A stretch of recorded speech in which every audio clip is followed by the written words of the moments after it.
Hello everyone, Tactical here. Welcome back to a pre-Christmas Faction Wars tournament. Yes, today we are doing a bit of a Christmas-themed event where players will be bringing units that they market as like a carriage unit. Basically, the whole narrative is everyone just robbed Santa's base in the north because nobody's. Let's face it. All of these factions here, none of them are good kids over the past year with all the warring actions like raiding, killing, miming, especially Khorne. And also backstabbing, the good old diplomacy trickery. So yeah, they are not getting any gifts from Santa whatsoever.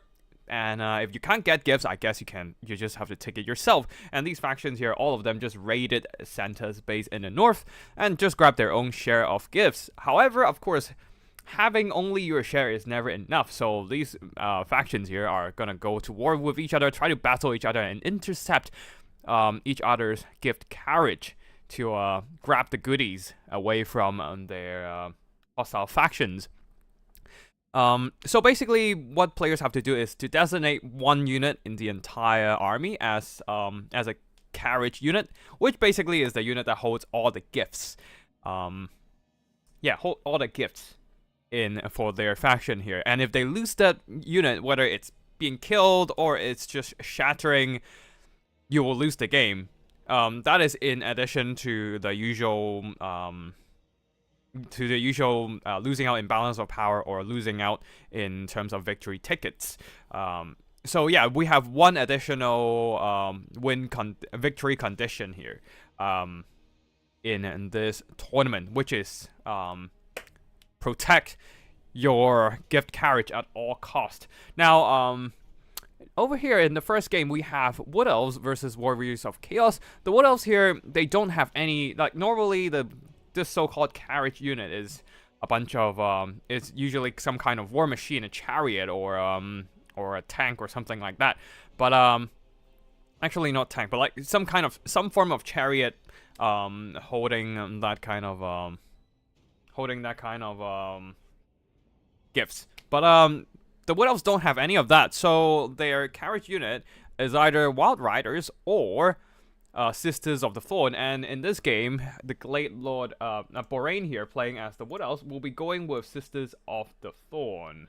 Wait, no, Boraine is Warriors of Chaos. Wait, hold on. Who's... Oh, Ash is going with Sisters of the Thorn. So, yeah. And on the other side for Boraine, going with Gorby's Chariot as their carriage unit. So, it is somewhat about how good you are at sniping out the enemy's units. Wait, hold on. Yeah. I'm just looking at the factions here, just to make sure nobody's using the Moshart and Fate of Buna combo, because otherwise these Sisters of the Thorn will be dead. Like, otherwise the Wood Elves would have no way to win in this tournament. Anyways, over here, Ash here going with a very mobile Wood Elf army. A bunch of Glade Riders, Great Stag Knights, and one Sisters of the Thorn, which is the carriage unit. You can only bring one of these carriage units in the entire game, so you can't bring two Sisters of Thorn if you are designating the Sisters as a gift carrier. For the rest of the army here, a bunch of skirmishing forces as well. Hawkeyes of Drakira and two more Weight Watchers. Really investing into sniping enemy entities here. If these triple Weight Watchers get like even a volley onto these Gorby's chariots, this might be the end of the Warriors of Chaos here. We shall see if Boraine can protect their... Yeah, we shall see if Boraine can protect his very valuable chariots here. His sole hope of victory. But yeah, other than that, what else? Glade Riders, Wild Hunters of Kurnos, and War Dancers leading the army is the Spellsinger of Shadows, Malkoffs, and Enfeebling Foe, plus a Glade Lady with a Prey of Anathema. Ugh.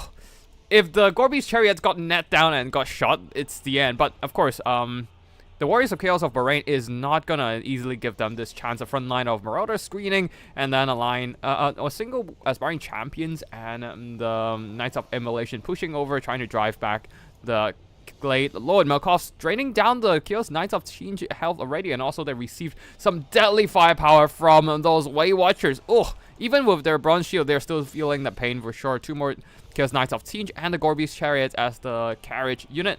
Over here, Glade Lord is quite trapped among a bunch of Knights of Immolation. Here comes Azazel, and if he can get close in time, he can definitely try and get that snipe. Nope. Seems like he just landed on some Glade Riders instead. This might be a mistake. He might want to snipe out the Glade Lord as soon as possible, while the rest of the Marauders are driving for it, trying to push back those Way Watchers. And Chaos Knights of Change are jumping into combat here, trying to wreck those without mobility, knowing that they do have that kind of armor and the heavy metal to drive back the rather light cavalry of the Wood Elf forces. The Glade Lord is still trapped in the middle of a bunch of Knights of Immolation, still can't get out, but while Hunters of Khorne is trying their best to try and break through the enemy's surround. Although, unfortunately, they don't seem to be doing a whole lot of damage. I feel like they have the wrong attacking order on the wrong unit, so instead of attacking, they're trying to squeeze forward.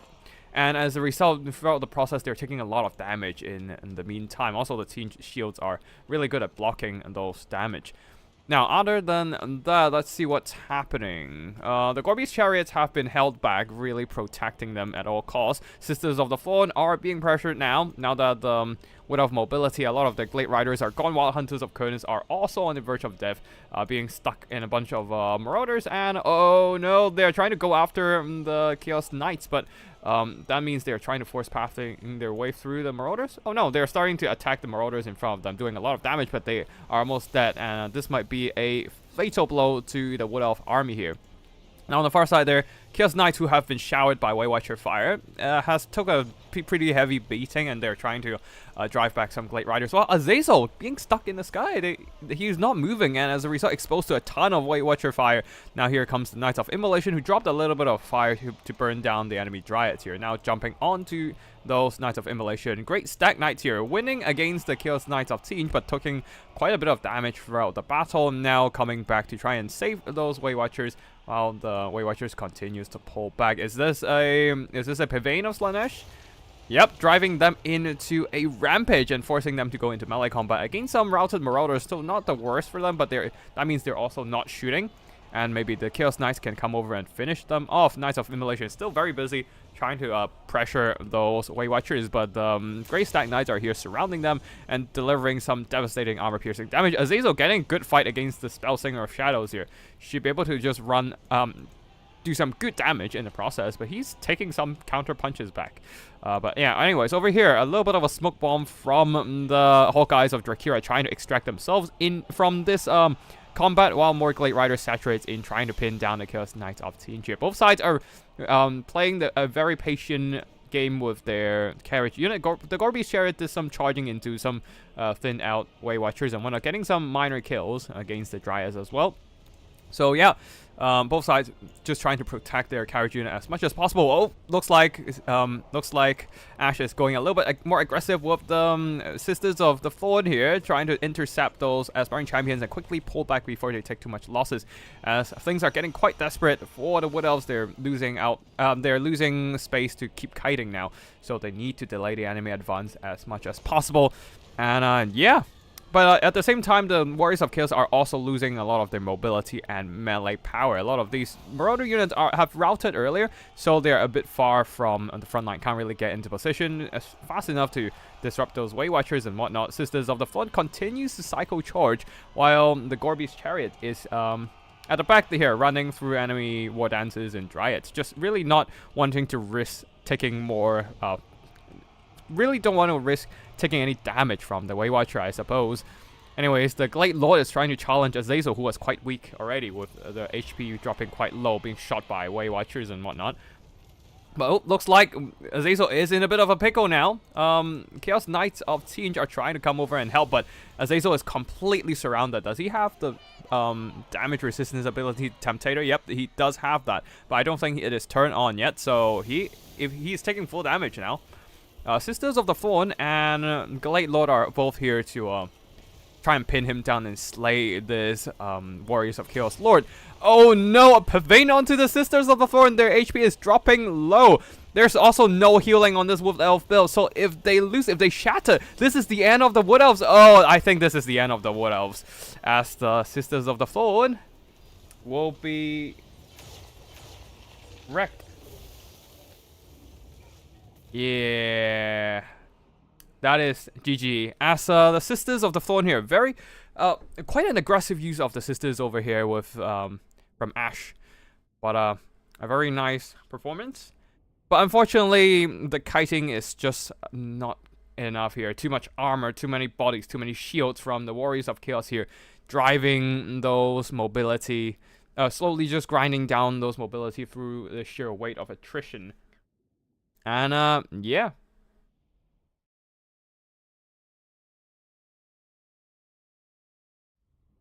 Rip Wood Elf presence, yes indeed. And yeah, really nice damage from the Glade Lord though, and also the Way Watchers. Unfortunately, it's just the mobility of the Wood Elves, especially those Wild Hunters of Khorne, took a lot of damage in the initial engagement, and as a result, nothing was left to stop these Chaos Knights. And also that Pavane was a fatal blow to the Sisters of the Thorn here, preventing them from extracting themselves from battle, and as a result just got cut down in melee. And yeah, some really good performance there, and oh wow, a lot of damage from the Knights of Immolation, surrounding and beating down some key units from the Wood Elves. Anyways, yeah. Let's see, who am I supposed to fight actually? Raze versus Skybrand, and they're still duking it out. So I guess, I wonder, Race versus Skybrand, Iron Blaster versus Skull Cannon. Two pieces of single entity mobility, which are not great against each other. But let's see what happens. Those two are now that the Blood Beast of Khorne is fixed, I would say Khorne is in a pretty comfortable position. Yeah. So after with the DLC tools they're getting with the Skull Cannon are because yeah, the Skybrand is bringing the Hellforge Bellowers as the gift carriage unit, so that is going to be quite some devastating power. But against the Ogre Kingdoms, this might not be as good because it's good against infantry, and Ogre Kingdoms doesn't have that much infantry outside of their cheap Nobbler chaff. Yeah.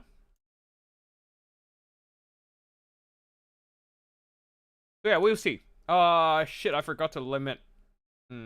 It's too late to do this, but I think I should have limited the Nobbler Pigback Riders here, like for like Vermin League.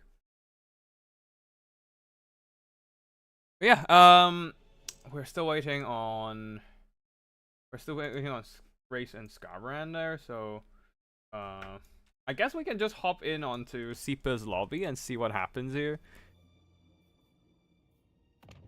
Like, since Race is still not, yeah, Race and Skybrand are still duking it out, and I mean, I don't know when they're gonna be done, so well, we can just wait and see. We can just cast the battle if anything, honestly. All right.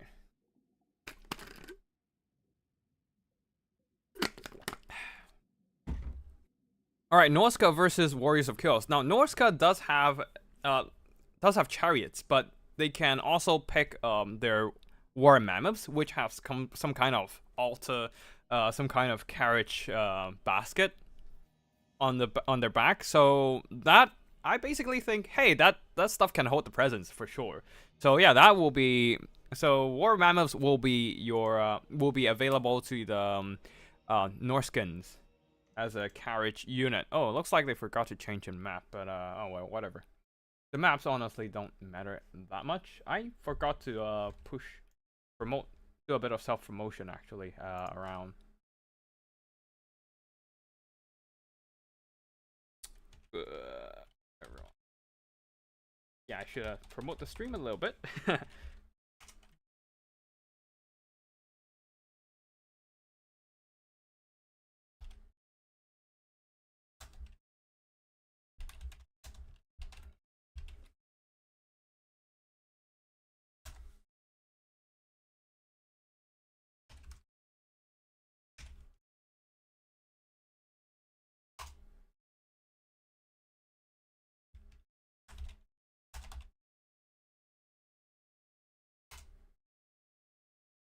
Okay, so I need to drop it on.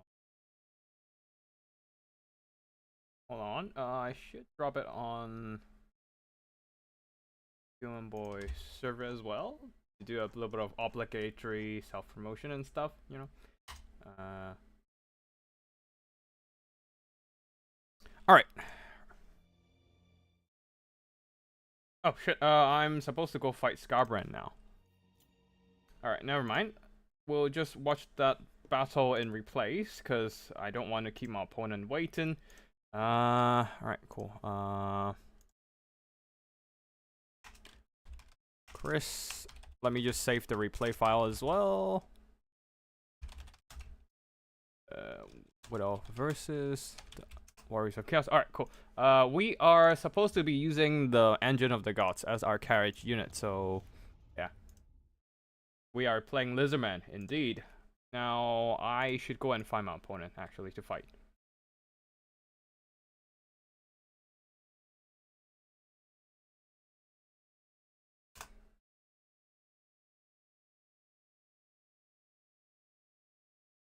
Alright, we are fighting Khorne now. With one of the yeah, with one of the unupdated factions. And wait, no.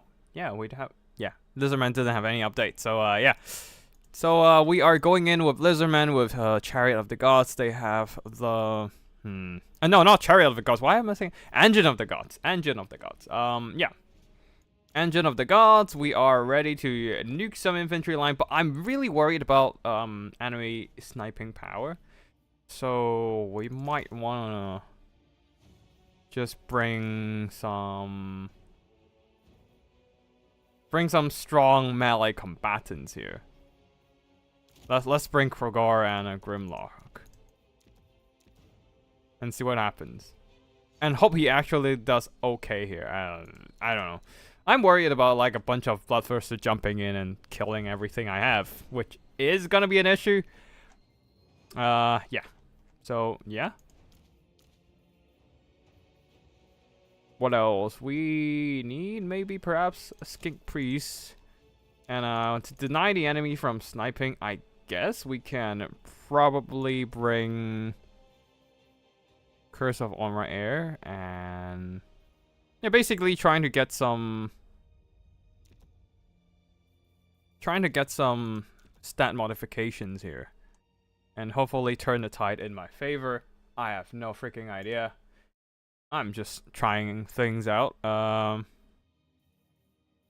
Wait, no, actually, you know what? What can Nakai do here? Golden Tributes, Figure Refresh, Primal Roar. Yeah, let's just bring Nakai, just because why the fuck not? What else? Yeah. And we'll just keep the Skink Priest there. And we have that. We have Bastillodon, Rev Crystal. We have 4 single entities now. He does not count as a rare single entity, so that's fine. Get a Quattle, Cohort of Quattle, and a bunch of Skinks. And a bunch of Javelin Skinks. Actually, let's just bring 2. It's probably enough. And ooh, we don't have money. That's annoying. Alright then. Let's just do that, and then you know what? I think we can afford some Saurus here. Actually, we can't. Man, this is such a narrow build. Man, why did I pick the Ancient Stegodon with Engine of the Gods? It's expensive. What the fuck? Alright, whatever. It's too late to regret it now. We have to figure out a way to do this. Why is this so expensive? Okay, there's no point bringing... You know what? Let's skip the idea of bringing any cavalry. Who needs cavalry, right? Yeah, let's just keep the Star Chamber Guardians here, just for an elite melee power, and then some Saurus Spears. That'll do. Actually, you know what? Regular Saurus? Yes, Saurus. Yeah, that'll probably do. probably gonna suck, but whatever, man. Let's go. I don't care anymore. Let's go. All right. Anyways, if the engine of the gods die, we lose. But if it survive, we should be able to counter snipe the enemy lords and stuff. The problem is we have no way to catch the soul grinder. Not soul grinder. The skull cannon. I was thinking of like the. Why did I think of soul grinder? Anyways, we have no way to catch the Hellforge Balor. So yeah, that would be a bit of an issue. But we shall see. We shall see. We shall see. Wait, what is supposed? What even is supposed to be the map? Grey Mountain Stable. So okay, not a lot of. All right, cool. We are supposed to get a line of skinks in front, and hopefully they can buy us enough time to drop some lasers here. Yeah, we are trying hard to, like, these are Khorne, so they don't have any final transmutation to nuke our health down. So theoretically, we are okay to blob. But that is only in theory. I don't actually know what happens practically. So yeah. Anyways, Nakai is coming in with a bunch of abilities and items. So yeah, the Vigor Refresh might help out. I don't know. This is like an army build. I figure it out like back in game 2. I don't know if it still works here. I sure hope it does, but yeah, I have no idea. Like there's physical resistance from. Oh right, yeah, I should have brought. Yeah, I didn't bring the optimal setup of the build. So the optimal setup is, instead of bringing a Skink Priest, you bring Lord Croak, which can drop a shield of the old ones. That adds another damage resistance that stacks really well with the physical resistance from Primal Roar. But honestly, I don't think the physical resistance matters in here, because that's probably gonna be some Bloodthirster dropping in to snipe me. So yeah. Oh shit! Shouldn't have brought the. Oh yeah, that was a mistake. Shouldn't have brought the Starshimmer Guardians. They're just gonna get mowed down by the Hellforge Balor. That was a big mistake. All right, Skinks.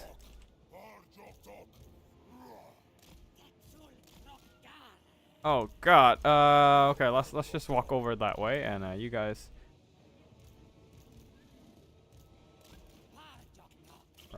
All right. Let's pull back.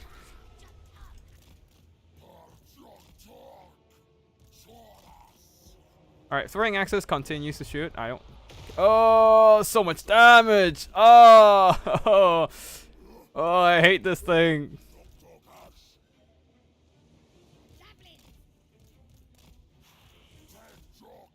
All right. Let's just hold on. Oh, Karanak is there. That's annoying. Alright, let's just hide here.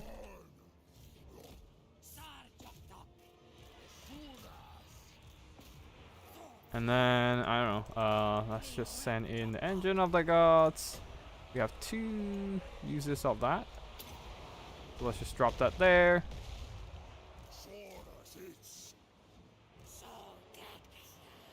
Wait, the fuck? That was just enough to deny me from casting the ability. Alright, let's just jump in and fight that, and oh my god, I hate.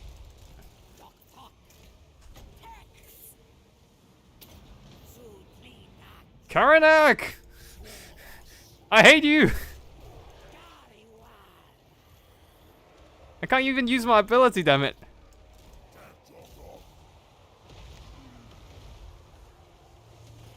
And I'm also pinned down now. Alright, cool. Let's just go that way, and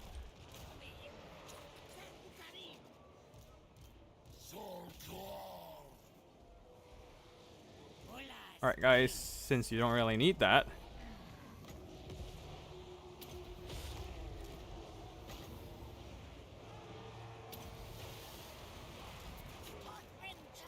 Alright, Karanak is quite damaged, so I guess we can try and fight. Actually, you know what? Go and fight that.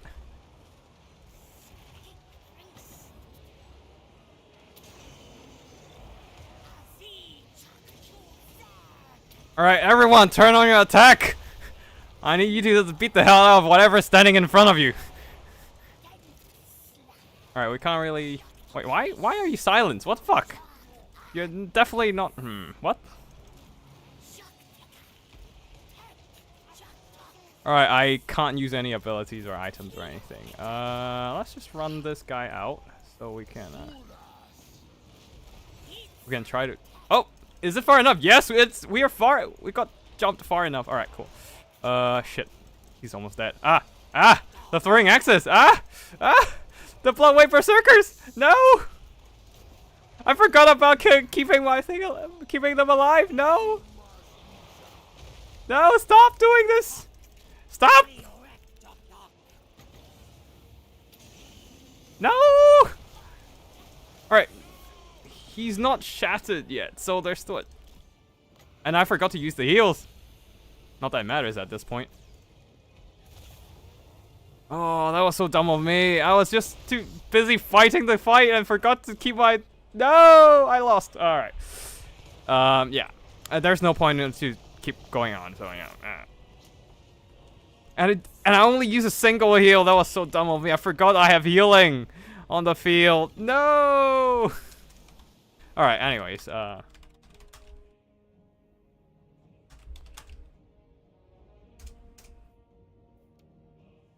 is GG.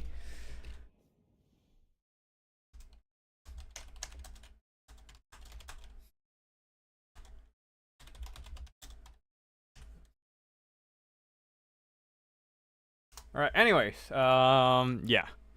I mean, the problem is I really just dumped the Ancient Stegadon into the fight and forgot to heal it.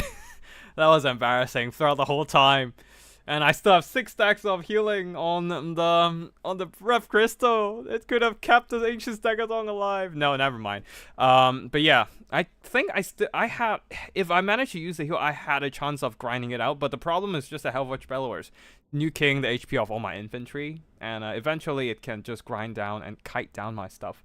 The Bloodweight Bellowers and these Blood Beasts of Khorne are still relatively intact. I think they took a bunch of damage, but they just didn't lose any models. They just didn't lose a lot of models.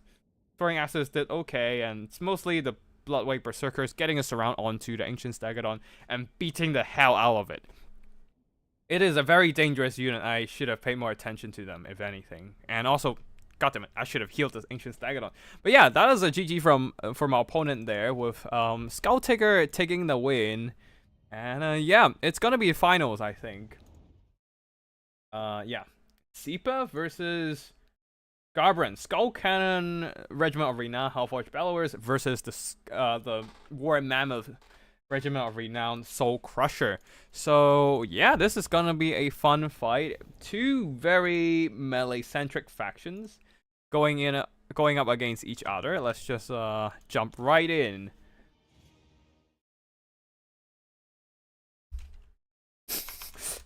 Scabran. I was just talking to Scabran and saying I forgot to use the Ref Crystal heal. Scabran just said maybe it was because of silence, but I'm pretty sure I didn't have the Ref Crystal in the silencing range of Karanak. No, it's just he silenced my brain. Most likely that's probably what happened. Yeah. It's definitely my brain got silenced and completely forgot about the heal there.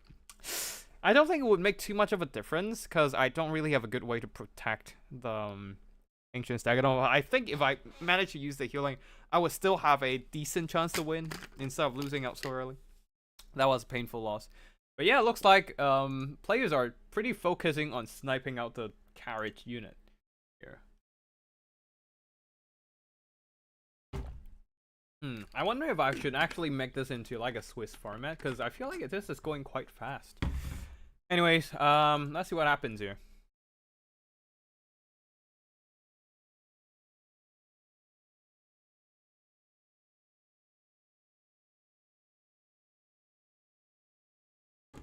But yeah, Norsca versus Khorne. Skull Reaper versus Soul Crusher. One reaps skulls and the other... Wait, no, wait. Skull Reaper? No, not Skull Reaper. Skull Cannon Regiment Hellforge Bellower versus Soul Crusher. Why am I thinking of Skull? It's the problem about Khorne's unit is that it's a lot of the units are just skull, skull and blood. It's literally just these two, and it makes things a bit confusing here. Yeah. Okay, everything on the Khorne roster is just either skull or blood. It's like yeah, there's no variation here. Other than the most generic of units, you have bloodletters, and then blood crushers, skull cannon, blood shrine, blood bees. I mean, I guess you have flesh hounds, but hounds of the blood hunt, and then you have bloodthirster, slaughter brood. Oh, slaughter brood doesn't have blood. Okay, that makes sense. Blood brood behemoth. It's you know, it's getting quite repetitive. I guess there's a gore beast, so I guess that's something.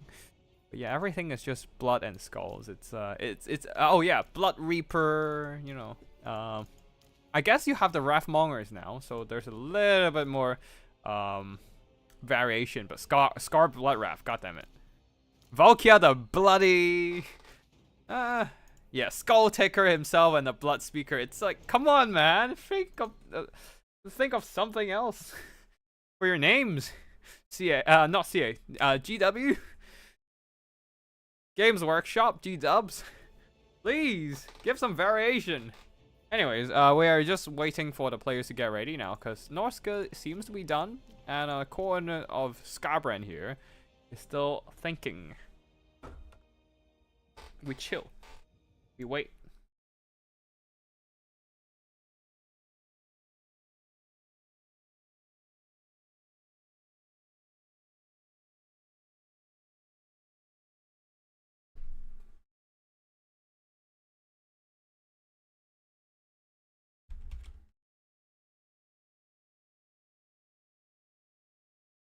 Alright, let me just download the replays while we're in the downtime.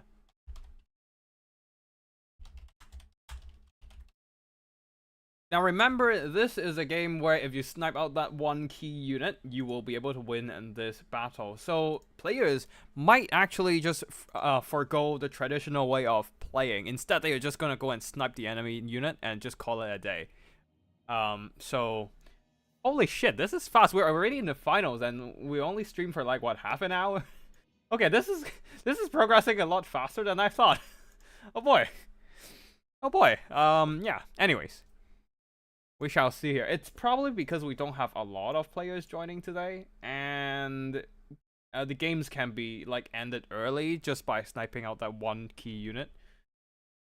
So yeah. Looks like Khorne versus Norsca now. Let's just unblock the screen.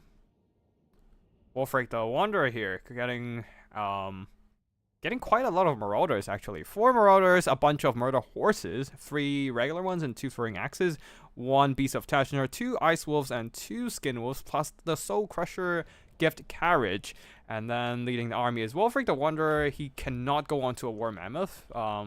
Not that I don't think he has enough funds for that either. Yeah, anyway, so he's most likely on horseback to get a snipe. Yep, he's on horseback with Boat and Hunter of Champions, while Shaman Sorcerer here is coming in with Plague of Rust for the armor debuff, synergizing quite well with the Javelins and the Skin Wolves.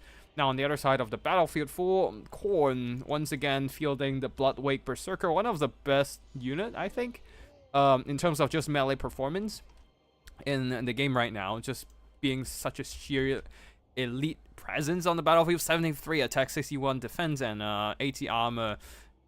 Decent speed as well at 46, and then a line of Marauders in the front line. And oh yeah, forgot about the armor sundering, magic attacks, and flaming attacks here. Like they basically got almost all like 3 different attributes to its attacks to reduce enemy armor, bypass physical resistance, and also cut down healing and exploit fire weakness. Armor piercing, high weapon strength as well. It's a really good unit. Other than that, a couple Throwing Axes Marauder Horsemen and a single Great Weapon Mino Tools. Actually 4 units of Throwing Axes just to get the snipe onto the Soul Crusher here, knowing that they are gonna face off a big unit with a big hitbox. And yeah, some Hounds of Bloodhunt and Fleshhounds of Khorne. Let's see what happens here as the Skull Cannon unleashes a volley onto the Throwing Axes Marauders here, trying to whittle down those Norscan firepower before they can do too much damage against the Khorne army here. Khorne are moving up, but there's a lot of Marauders just hiding in the forest right now. We are on Conquest, so there's no forest camping rule, and this might actually be quite an interesting choice here, as the Norscan army is just trying to get those mobility around and behind in the enemy lines here. Maybe trying to exploit the enemy formations and see if there are any isolated units that they can fight. And Skull Cannon unleash another volley, but unfortunately just hit the slope. It is a bit of a problem for the Skull Cannon, despite how powerful it is. It just doesn't have the greatest projectile trajectory, and often just lands in ineffective hits. Now, Skin Wolves and Ice Wolves are charging in, trying to work down the Marauders, but here comes the Bloodweight Berserkers, absolutely smashing those Norscan Ice Wolves with their chain hammer, hammer flail. Marauders of Khorne here getting shot up by throwing axes and javelins, but that's also expanding a lot of ammo on the Norscan side. So I don't know if this is a worthy trade here, just shooting at Marauders. Anyway, Skin Wolves and Ice Wolves manage to rout these Marauders, just slowly but surely thinning out those melee presence on on Khorne's side. Now, Plague of Rust plus a bunch of throwing axes and just throwing axes. I don't think there's a need for the Plague of Rust really in that case, because the javelins are on the other side, so you're not actually not benefiting from the Plague of Rust. I guess you still get the Lore of Metal passive, where you get a little bit more weapon damage, if you even have that. Nope, he doesn't have the passive, so yeah. The Plague of Rust is mostly wasted. A little bit of Lore of Boats, but only doing very, very minor damage. But Sipa is doing good work, doing all that kiting here, slowly whittling down those Marauder presence. And once the infantry support is gone, maybe perhaps the Norscan army can start picking off the enemy mobility and the more elite presence as well. Oh, Soul Crusher is moving up, but he's moving right in front of all those Khornes, very angry Khornes Minotaurs. That might be a risky move here, but seems like Khorne's army is mostly just trying to stick together and trying to form a defensive perimeter around that capture point. Remember, we're playing on Conquest Mode, so players can and indeed try to win via victory tickets. On the far side, though, some Marauders of Khorne are left on the side of the battlefield and just got sandwiched by 2 Murder Horses and actually got routed as a result. Throwing axes are skirmishing against each other here, but unfortunately seems like Norscans are kind of outweighed by a bunch of Hellforged Bellowers, blasting a bunch of Hellforged Bellowers multi-shot volley. So one of the throwing axes of the Norscans are actually routed off. Now here comes some Javelin horsemen moving into melee, actually trying to pin down the enemy Murder Horses with throwing axes, so that the Skin Wolves and Ice Wolves can just sandwich in and pick off these Khorne Marauder skirmishing cavalry. Now, because of all the Marauder skirmishers are moving onto this side of the battlefield, there's no issues to worry about, like these Minotaurs and the Bloodweight Berserkers getting kited down. So yeah, they're just trying to push and screen the enemy Soul Crusher on the other side. Anyways, over here, the Murder Horsemen, 2 of them has been routed by the sandwiching charge of Skin Wolves and the Murder Horsemen of Norscan. So the Khorne Horsemen are suffering a little bit of a loss, though they are beating the hell out of the Skin Wolves, who got stuck in melee for a little too long. They need to get the hell out of there, but looks like they're just continuing to fight. While over here, a little bit of Hunter of Champions onto Skulltaker, though I'm not sure. I guess just trying to slow down her. This is not Skulltaker, just Herald of Khorne. Slow down the Herald so that the Wolfer can move over here with the Beast of Tashnar and fight the Hounds of Bloodhunt.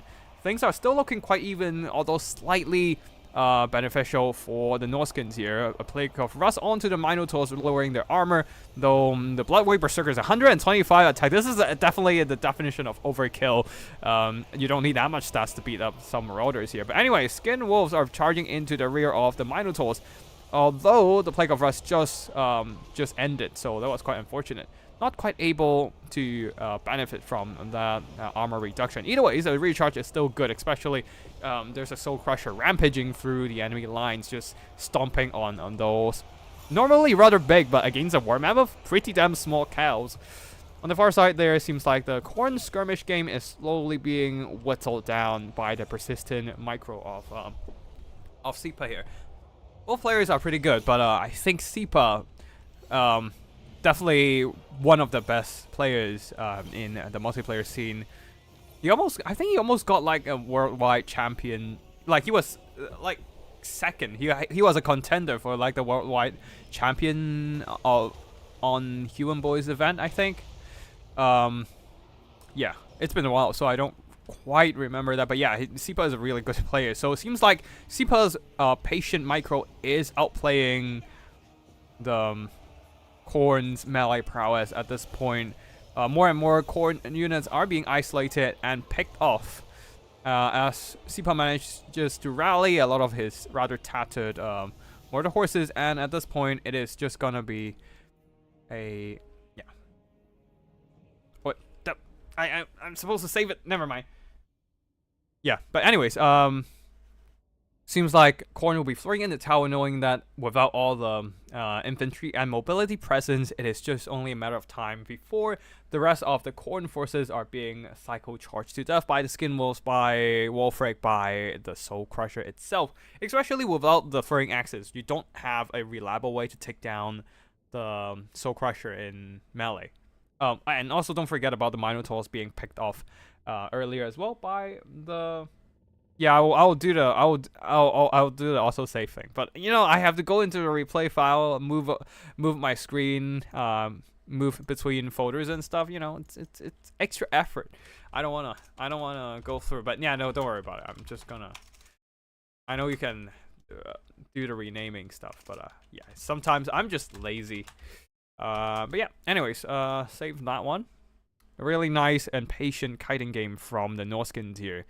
Now, of course, Norsca normally a rather melee-centric faction, but they do have better kiting game than Khorne due to having simply more access to different types of skirmishers. Just the fact that they can field they can fill out the unit cap on the 360-degree shooting is already a big boon, while Khorne cannot. Like, Khorne can only bring like 4 throwing axes, and that's about it, and which can't really out-skirmish the 3 javelins and 2 throwing axes, especially just on skirmish cav versus skirmish cav engagement. Javelins is definitely better than throwing axes because of their longer range, although throwing axes normally do have shields to compensate for it, but these are Khorne Marauder Horsemen, so they don't have shields, they have dual axes instead. So yeah. Alright, next battle. Let's see what's gonna be showing up next. We shall see.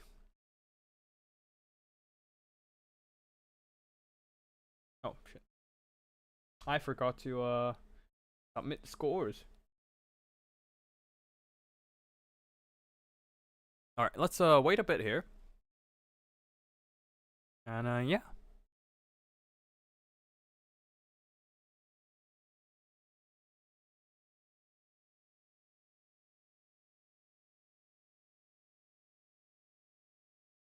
Contrarian Kodak's Khorne feels really solid right now. Yeah, indeed. They have some really good tools in the DLC, excluding Slaughter Brute. But I'm not sure about Skull Reapers though. Skull Reapers are essentially a lower tier version of the Wrathmongers. So, like, they don't have anything special about them compared to Wrathmongers. Like, they don't have armor piercing. They have bonus versus infantry, I guess, which the Wrathmongers do not, interesting enough. But one thing that Khorne doesn't lack right now is just anti-infantry units.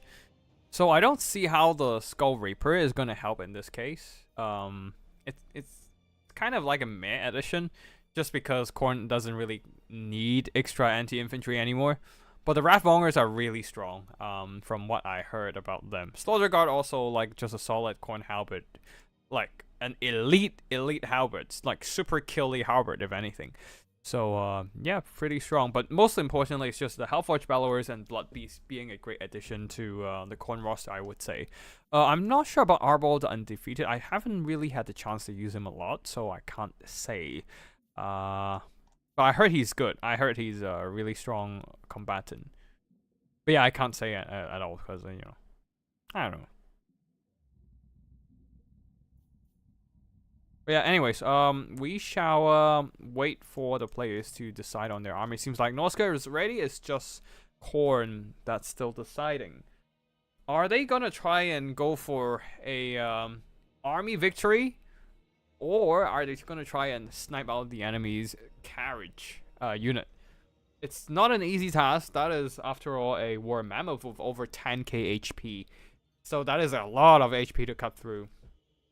But it's also the quickest way you can for a win on this game mode. Well, actually, it's getting quite chilly. Let me just grab my hoodie and get it. Yeah. Alright. Give a second.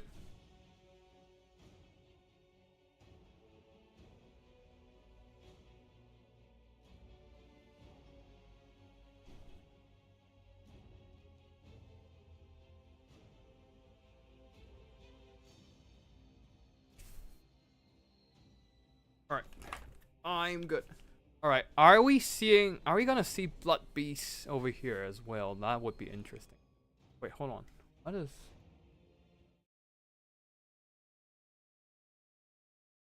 let me just...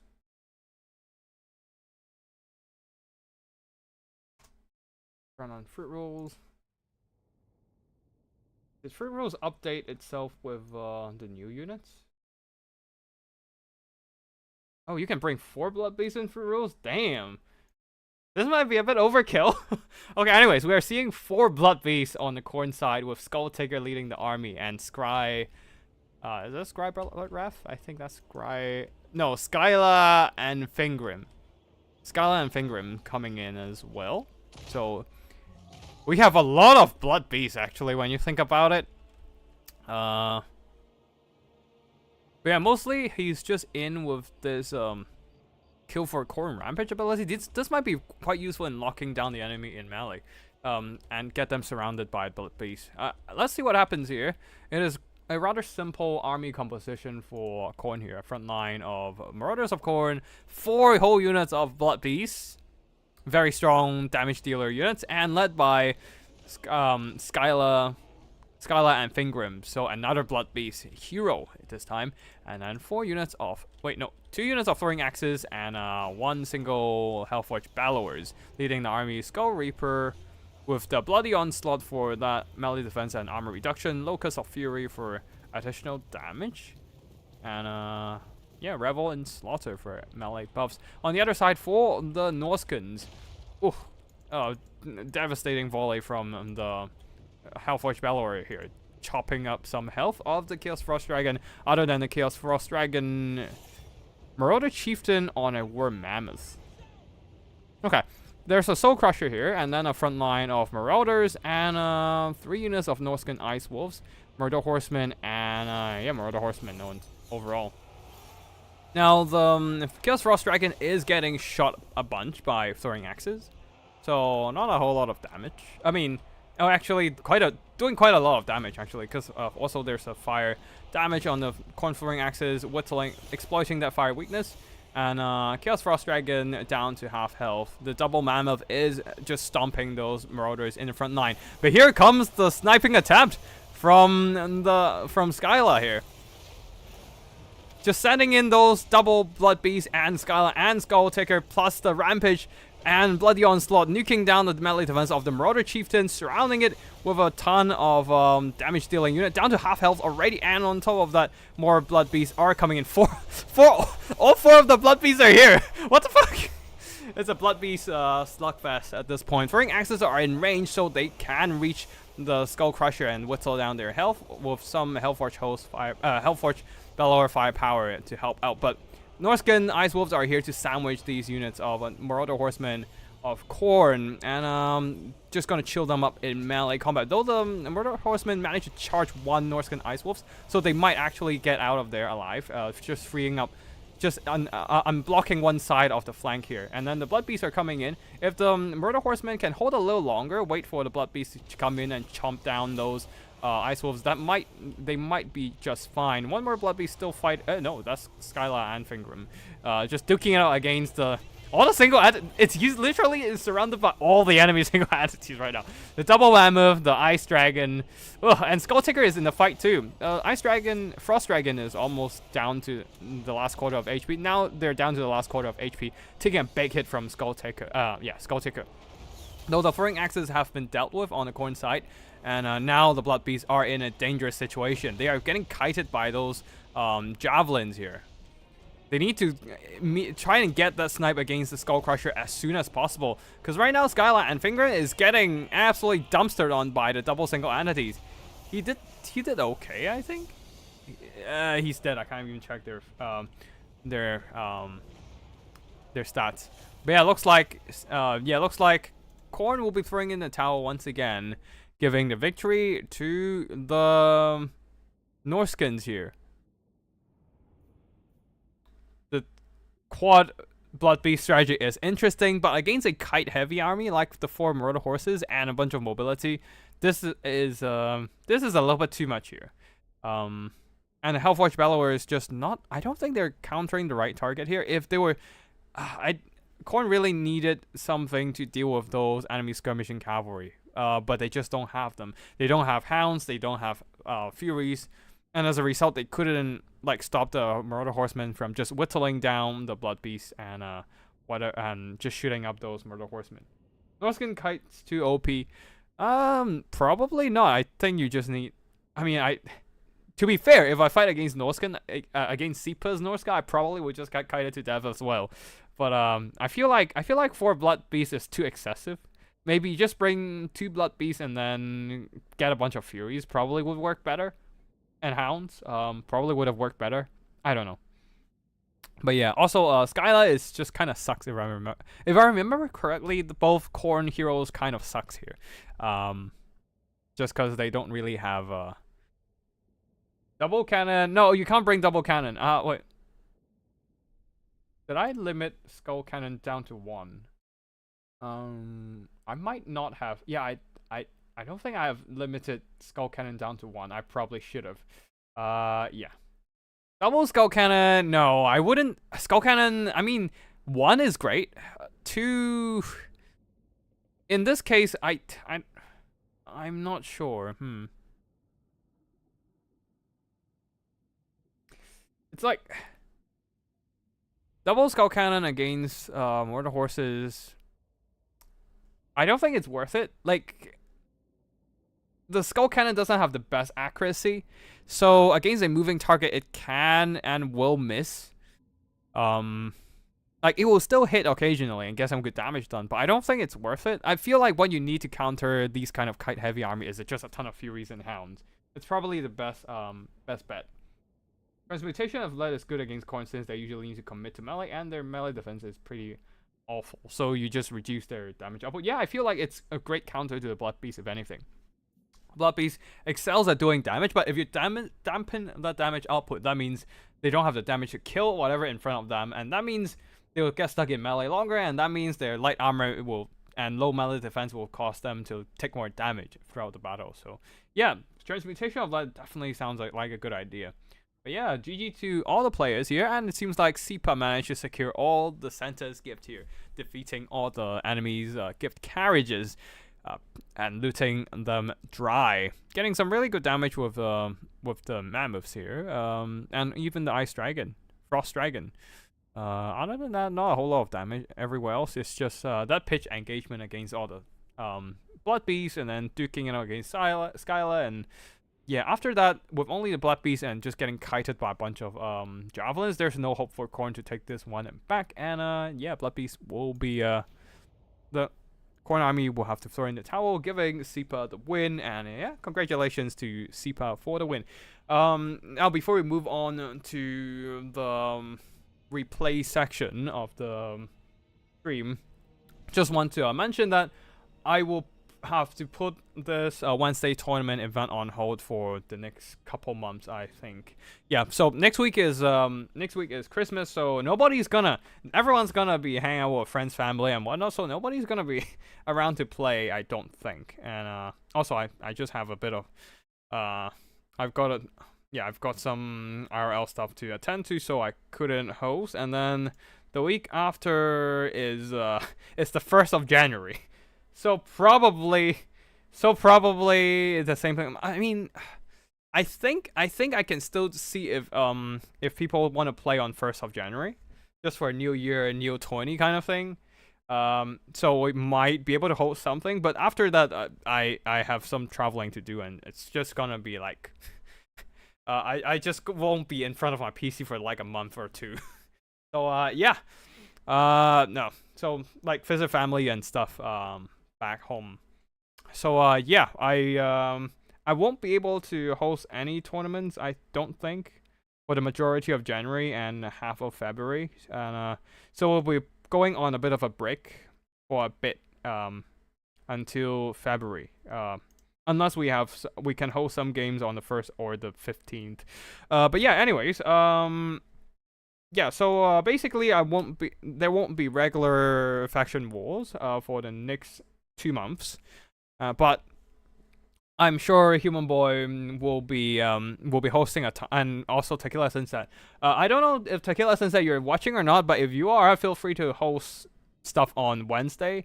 Call it Wednesday Faction Wars even, and hosting in the same channel even. Yeah. Yeah. Just to bring some more tournaments to the community and all that. But yeah, basically, Human Boy will most likely be hosting stuff on Wednesday more frequently, just because actually we are actually in we're kind of in competition for like an empty time slot on Wednesday, which is a bit of an awkward part. Sometimes you might notice that we clash our streaming time on Wednesdays, but that's because Human Boy has a bit yeah, Human Boy sometimes is only free on Wednesday to cast games and whatnot. But then I'm only like my ideal time of casting is Wednesday, because Thursday, Friday is Tequila Sunset's 20. I don't want to step on his toes or anything, and then weekends I've got other stuff to work on. So yeah, so we often clash in terms of tournament hosting. But now that I'm out of the way, a certain Skaven is free to just sneak in and take over Wednesday for himself. But yeah, yeah. Tequila also has changed his schedule to weekend. I think that's just for last week, because the new patch is out on Thursday. So either he was probably, okay, that's my just 2 cents of guessing.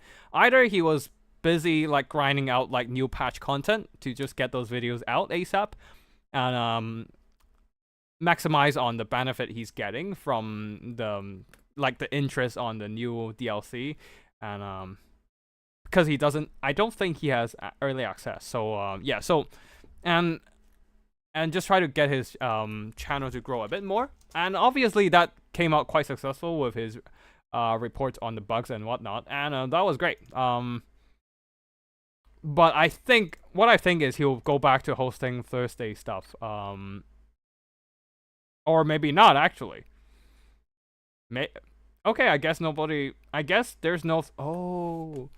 I can host stuff on Thursdays, then. Huh. Alright, I might actually move this to Thursday Faction Wars. We'll see. Because apparently he's hosting stuff on Fridays and Sundays now. And also he has weekend stuff from RTK's... Yeah, I think, yeah. He's also hosting stuff for the RTK's advanced player Conquest 20, so that's why he has the Saturday stuff going on. But okay, so looks like I can try to host stuff on Thursday then. Great, that works. Yeah. Maybe we can do something on the 2nd of January maybe. But we'll see. I think if Thursday is free, I can host tournaments on Thursday as well. But anyways, we can figure that one out later. Let's just congrats Sipa for the win on this tournament and hoarding all those Santa's gifts to himself. Now, we are going to move on to the replay section here. I forgot to, I downloaded the replays. I forgot to move them into the replay folder. Give me a second there. Yeah, we shall see. We can probably figure something out for it, like a New Year's themed tournament then on the 2nd of January. Hopefully. Like, nothing's confirmed yet. I'm just thinking what I can do with the timing, tournament timing and all that. Anyways, first of all, Sipa versus Kobe, Soul Crusher versus Ravagers of Rakarth. Yeah. So a Scourge Runner Chariot. Now, I think that, like, normally I was intending that the carriage unit, you can't bring duplicates, but I forgot that RR is a thing, and in terms of wording, I kind of separated the regular ones and the Regiment of Renown ones, so we are seeing some duplicate units here, so, yeah. But mostly, it's mostly just to distinguish, making sure that people know which unit is a carriage unit. It's just for clarity purpose. And if you're bringing in Regiment of Renown, it's very certain that Regiment of Renown is different from the regular unit, and I think that's fine. That's still readable on the battlefield, and for people to know which one's the carriage unit, which one isn't. Now, Sipa here coming in with a Marauder front line there with a bunch of javelins backing them up. On the flanks, we have some Norsca Ice Wolves and Skin Wolves, providing some mobility presence. Shaman Sorcerer of Metal here, and Soul Crusher once again fielding a Regiment of Renown. War Mammoth. You can see they have a whole, stage on the back of the War Mammoth to hold gifts and whatnot. So yeah, that's absolutely fair as a carriage unit, right? No wheels, not a sled. But you can still hold a bunch of gifts on the back of this War Mammoth, and it does have the Enrage ability. I forgot to cover it in the earlier battles there, providing that 40% damage resistance against enemy attacks. So giving the Soul Crusher a bit more survivability than a regular War Mammoth counterpart. Other than that, Wolfric the Wanderer with his boat and Hunter of Champions, and Caster of Metal with Searing Doom and Plague of Rust. No final transmutation.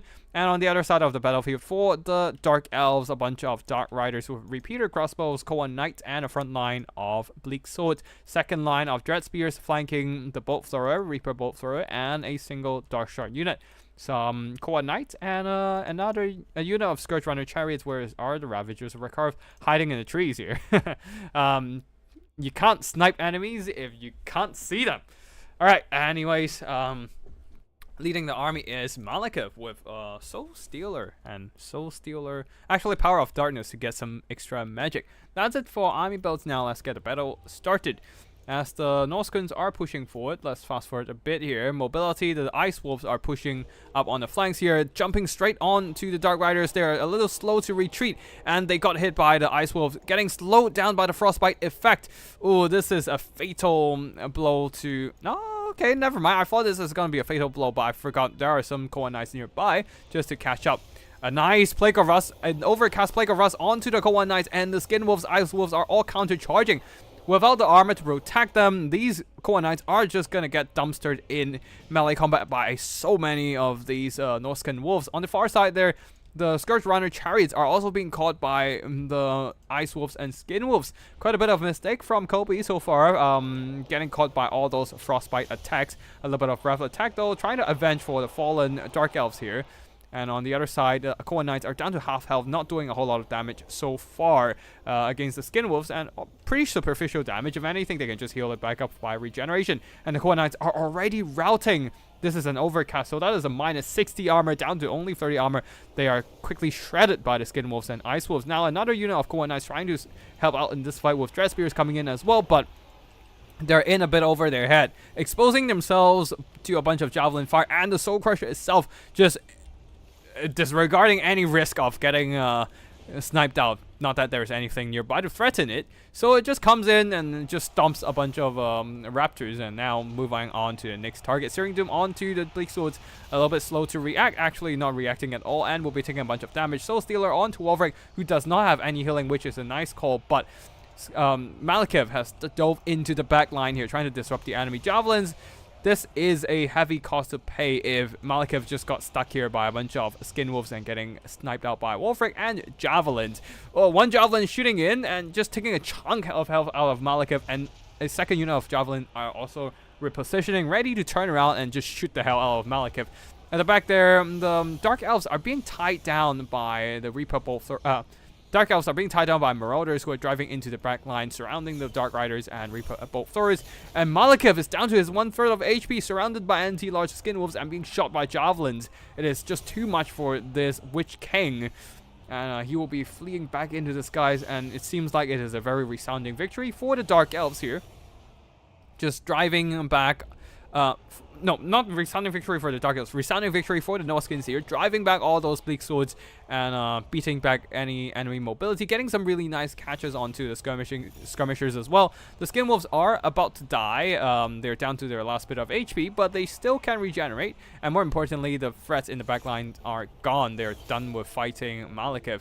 Now Wolfreg is just sitting back there, allowing Malekith to go back to try and secure his backline here and save the Ravagers of Rekarth and the Reaper Bolt for crew. Some Dark Riders are also pulling back there and maybe trying to do some kiting, but the Javelins are always ready to just shower those missiles with their anti-launch missiles. Though the Dark Riders do outrange the Javelins a little bit, just only a little bit though. Skullcrusher though still being very much healthy, and the Ravagers of Rekarth not having any time to kite that Soul Crusher here, being harassed by the Ice Wolves, and that is actually going to be army losses as the Dark Elves took way too much losses in the combat. Chewing down Khornes. Yeah, those wolves looks like termites, really. I think if you look at them from afar, it might be the case here. Army performances wise, Javelins did some spectacular work here. Yeah, you can see some of them getting some really solid value. Yeah, one of them getting some really solid value, just shooting down Malekith. Skin Wolves also doing some good job, mostly just fighting Khorne Knights with the support of Plague of Rust and Ice Wolves. Oh, this Ice Wolf getting so much value. Norsca kicking ass and taking names, yeah.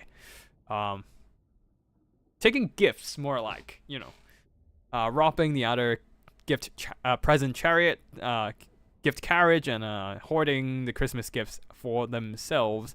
Now Javelins here, and yeah, Javelins got some good work. Yeah, the Ice Wolves did really well, just chewing up the Scourge Runners, chewing up the Khorne Knights, chewing up the Dark Riders as well, getting some solid value. And yeah, that is gonna be a very resounding Norscan victory here. As unfortunately, Dark Elves being caught out multiple times, making some pretty noticeable mistakes on micro, giving Norsca big advantage over time. Next up, we have Race versus Scarbrand here. Oh, Ogre Kingdoms with the Iron Blasters as the gift carriage versus Khorne with Hellforge Bellowers. We shall see what happens here. Oh, we have the Gold Flag Man Eaters. Not sure how good they are in this matchup though. They are relying a lot on that. They rely a lot on that armor piercing damage to do damage, but there's not a whole lot of armor on the Khorne roster here. Anyways, let's slow down the battle to check out the army builds. The front line of Marauders from Khorne, and then two more Forsaken at the back. Great weapon, Minos, two of them in fact, and 3 Blood Beasts led by Herald of Khorne for that Locust of Wrath. Wait, they have Tormentor Sword. I forgot about this change. This makes the Herald of Khorne much better now that they actually have a controlling ability. Damn, that's good. Yeah. Locust of Wrath also adding a lot of attack to those Blood Beasts and just giving them excellent damage output. On the other side of the battlefield, for the Ogre Kingdoms, a ton of Nobblers, 1 Piggyback Riders, I believe. Yeah, that is the Piggyback Knights. It is actually banned in Vermin League. I probably should ban it too. Not quite sure, but basically it is a really, really good unit that often outperforms its often outperforms its own cost.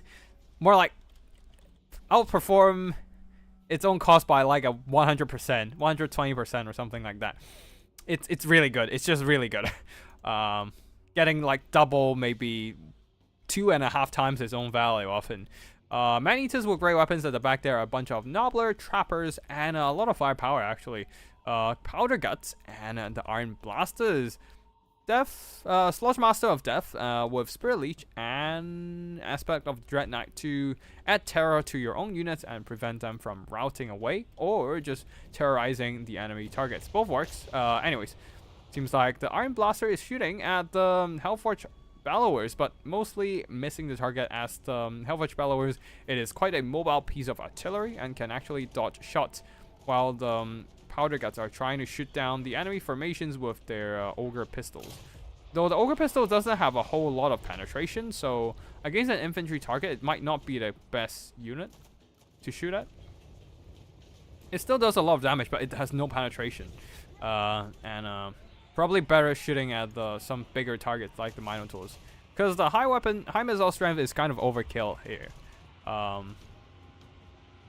But I guess the Forsaken are almost dead. But unfortunately, the Iron Blasters did nothing so far. That was quite unfortunate. And the Powder Guts are also getting blasted by the Hellforge Bellowers. Oh no, Race making a little bit of a mistake here. The Powder Guts overstaying their welcome, getting caught by some Forsaken and Marauders in melee. But the Nobblers, they are holding the line, but this might be a mistake here. Because the Ogres have a different way of charging their army ability. You need your units to be charging to recharge your ability. And if you play a box build like that, just sitting your Nobbler still, you're not getting any ability charging. So I'm afraid Race would not get a single meat feast for healing at all in this game. As his Nobblers are all just staying static. The only things charging are pretty much just the Man-Eaters. Even the Ogre Bulls are being counter-charged instead of charging into combat. And yeah, I feel like the Ogre Kingdoms might be a bit weaker now that they're forced to play into one single play style. Before they can box, they can go aggressive rush. Because as long as they're chasing down routed units or fighting low leadership units, they are getting their army ability recharged. But right now, they're not getting that anymore. Yeah. You're forced to go aggressive. You are forced to just charge in to get that army ability recharge. Iron Blaster, where is the Iron Blaster? Oh, it retreated, but not doing a whole lot of damage. I mean, Hellforge Bellower is being slowly worked down by the Powder Guts. The problem is that the Iron Blaster is now surrounded by the Blood Beasts of Khorne. There are some Goldflack Man-Eaters coming in, trying to save them, but Herald of Khorne is in, the bunch of Blood Beasts are in, they're surrounding and beating down the Iron Blaster, and they're all juiced up by the Horn of Khorne. And also the Hellforge Bellower is now noticing themselves taking quite a bit of damage. It's just retreating away, trying to stay the hell away from those Powder Guts so that it doesn't get sniped out. And yeah, the Iron Blaster is in a dangerous situation, surrounded by enemy Blood Beasts, and Skulltaker himself beating it down, and a bunch of Marauders of Khorne preventing it from retreating, kind of just getting stuck in the melee fight over here. Very unfortunately, the Iron Blaster is routed. If Khorne can keep up that pressure, just keep chasing down the Iron Blaster, it should be able to shatter the Iron Blaster and win the fight here, especially when the Skull Cannon, the Hellforge Bellowers, continues to shoot into the fray. Ugh. Aspect of Dread Knight onto the Powder Guts. I'm not sure why. I don't think that is the greatest target. Not that you have any other target to use it on, but still. Like, the Powder Guts don't really care about terror. I guess it causes terror onto the enemy targets. But yeah, either way, the Iron Blaster is still stuck in the middle of a bunch of... Oh no, I feel like some of the Powder Guts is partly why they can't get out in time, just getting stuck in the fight there. And because it's routed, you can't really control where it retreats, and the Iron Blaster is just confused and just keeps staying inside the fight here. And just keep getting hit on by a bunch of Blood Beasts, taking more and more damage over time. Slaughtermaster is still fighting in the mix, but Iron Blaster is now surrounded by the Minotaurs of Khorne, Skulltaker charging in, and there's nothing really caring about the Hellforge Bellowers right now because, well... yeah, everyone is just committing into just sniping out the Iron Blaster. And they might indeed succeed on this one. And because Khorne... because Ogres didn't really go active into charging, the Nobblers were not able to help the Ogre army ability to recharge, and they couldn't get a single heal onto the Iron Blaster because this is a Slaughtermaster of Death here. I guess Race is just trying to test out his... Yeah, I guess Race is just trying to test out some army build combos, but with the Iron Blaster dead, it is the victory of Khorne managing to secure that gift carriage for... Yeah, secure that gift carriage for themselves. No pigback. They bat now. No, there's the there's the piggyback knights. It's just that there's nothing to support them to fight, right? I guess they're best fighting Blood Beasts of Khorne, but that's about it. Oh, and Minotaurs, I suppose. But yeah, I didn't really see what they were doing there. Goldfag Man-Eaters did a lot of damage. The regular Man-Eaters with great weapons, one of them not so much. The other got some good damage. I think in terms of just the fight overall, I think ogres could have won this. The problem is that they lost the Iron Blaster, and that is the win condition. Unfortunately for Race, that is the win condition in this tournament here. So in the end, the Ogre Kingdoms took the loss. And also, more importantly, I think Ogre Kingdoms play too statically. Their units are not charging, so they are not charging up the army ability, and as a result, they did not have the opportunity to use the Meat Feast ability. If they had a Meat Feast ability, they probably could have kept the Iron Blaster alive by dropping it onto the cannon, the artillery unit. The problem is they did not have that, and they did not have anything. They did not bring any heals in this game here. The Slaughtermaster is a death caster and not a great maul, caster. So no Trove Guts. So no healing. And yeah, overall, I would say Ogre Kingdoms probably could have won this in this melee trade, but again, Khorne got the snipe, and that's all you need to win in this tournament. And yeah, Blood Beast did meh this game, but the Khorne Bulls did fine. Just trading well into the ogres. The problem is that, like, these Man-Eaters with great weapons, these are units that Khorne would normally struggle to deal with because they have to fight them in melee, and unless you're fighting those guys with like, even if you're fighting those guys with Minotaurs with great weapons, you're still trading horribly. Because you're using an armor-piercing unit to trade into a light armored unit who has really solid melee stats and are anti-large to beat the hell out of your Minotaurs. So yeah. Iron Blaster didn't do a whole lot. They are actually quite shit with the accuracy they have. Instead, the Powder Guts is doing most of the damage here. And yeah. Hellforge Bellower is not exactly the greatest unit against Ogre Kingdoms because its damage mostly comes from just shooting multi-entity units, and the Ogre Kingdom's multi-entity infantry are mostly just nobblers, but they still manage to get some decent valor, but getting shot up pretty badly by the Powder Guts, so almost on the verge of death there actually. Now one last battle here between Sipa versus Borain, Warriors of Chaos versus Norsca. But yeah, anyways, like for Geese Howlett's question, they bad now? No, they're not bad at all. They're actually so good that Piggyback Knights are actually banned on Vermin League for now. And Piggyback Riders are limited to 3 in total because they are just trading so cost efficiently. They don't get knocked over. They don't take as much impact damage from enemy charges. So they fight better than your normal spears against large targets. Now, anyways, for the army builds here, Sipa going once again with a Soul Crusher, and here's a regular War Mammoth with War Shrine, a front line of Marauders, a second line of Marauder Hunters with Javis, and a bunch of Norscan Ice Wolves. Shaman Sorcerer of Metal here coming in with Searing Doom and Plague of Rust. Wolfric the Wanderer with a Sea Fang and Hunter of Champions. For the Warriors of Chaos, do I have everything covered? Yeah, Skinwolves on the flanks as well, providing some anti-large fighting power. For the Warriors of Chaos, Archaon leading the army with Spirit Leech, Burning Head, and Slayer of Kings. The carriage unit here is the Gorby's Chariot. Once again, seeing these armor-piercing chariot on the field. Wait, why did they not call the Blood Beast of Khorne Gore Beast? They literally don't look the same. The fuck, man. Anyways, a front line of regular Marauders, Knights of the Brazen Throne, so Khorne versus Khorne Violence. Khorne on Khorne Violence, very corny. Chaos Knights of Siege, and that's it. Oh yeah, there are some Marauders of Khorne with dual weapons. Marauders with Javelins here, trying to skirmish down the Norscan units, especially. It would be nice if they can try and whittle down those War Mammoths here. But Ice Wolves and Skin Wolves here are here. They are here to screen the enemy skirmishers while the Marauders continues to push.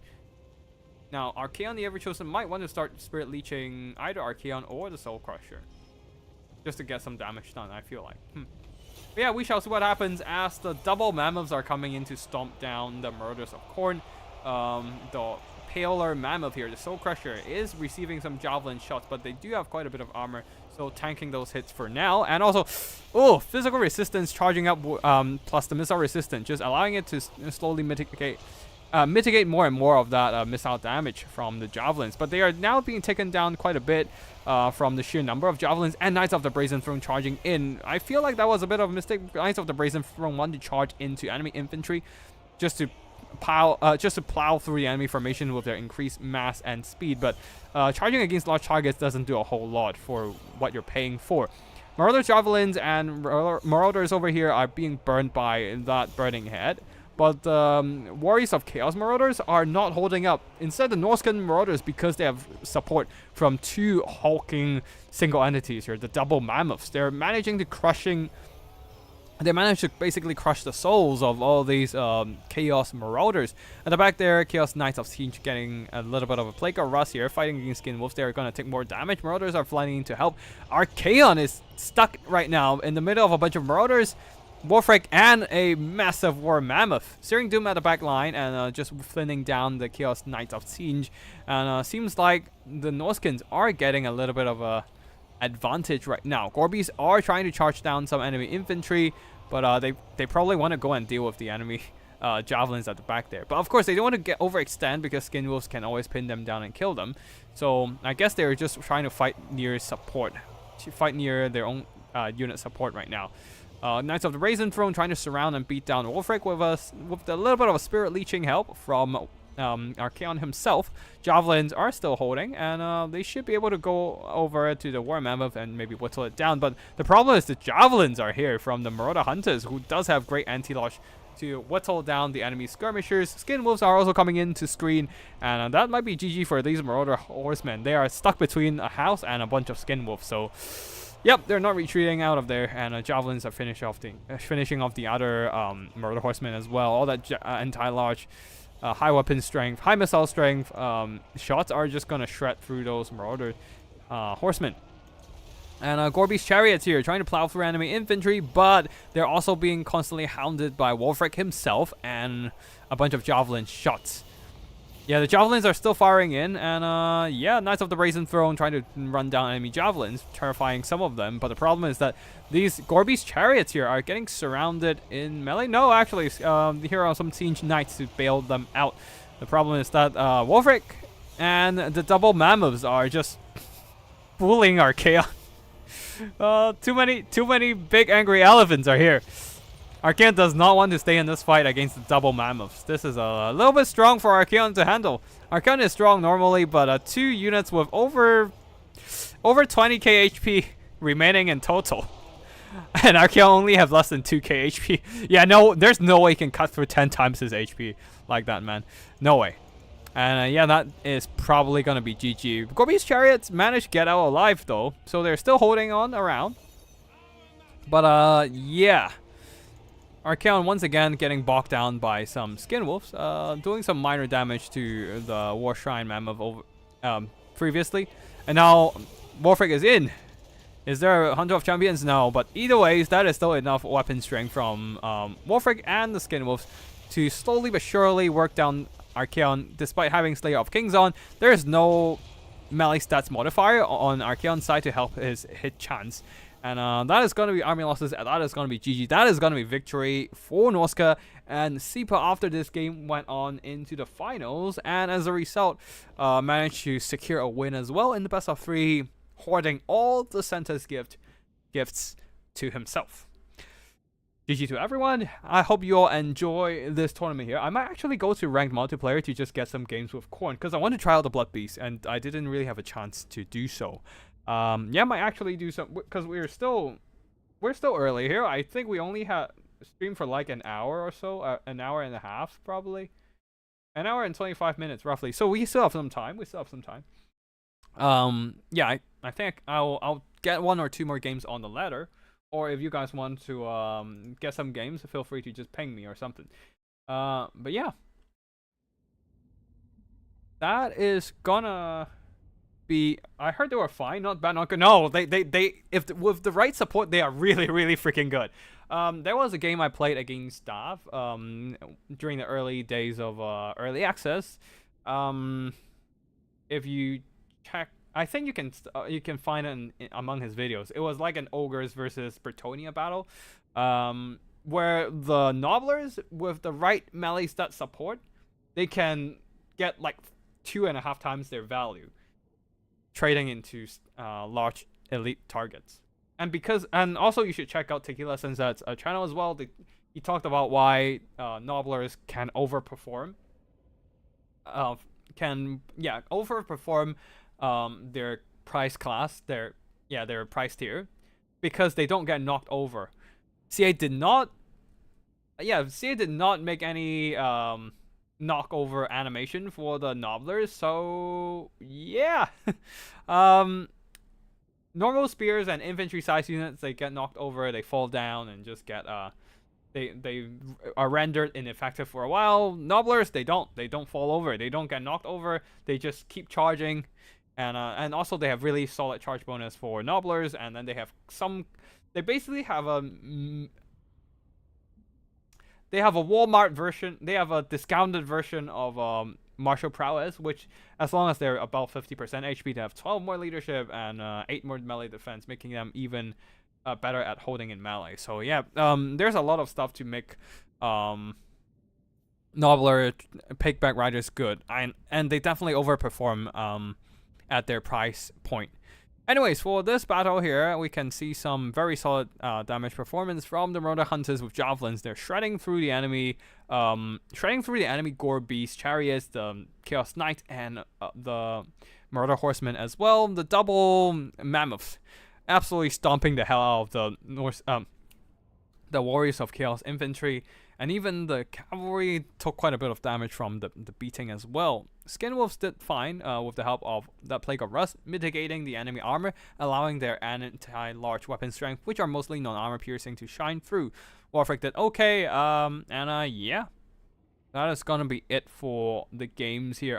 Archaon did fine, just not quite enough to carry against double Mammoths when Warriors of Chaos really lack the tools to deal with two tanky and powerful single entities like the War Mammoths.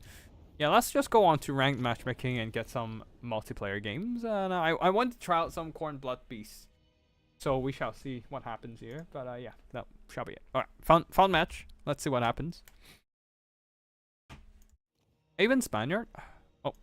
Oh, never mind. I don't know if they saw my name and decided to go or something or whatever, but either ways, we chill and wait for opponents to show up. Let's do some Khorne games before we go. I think I can fit 1 or 2 games in here actually.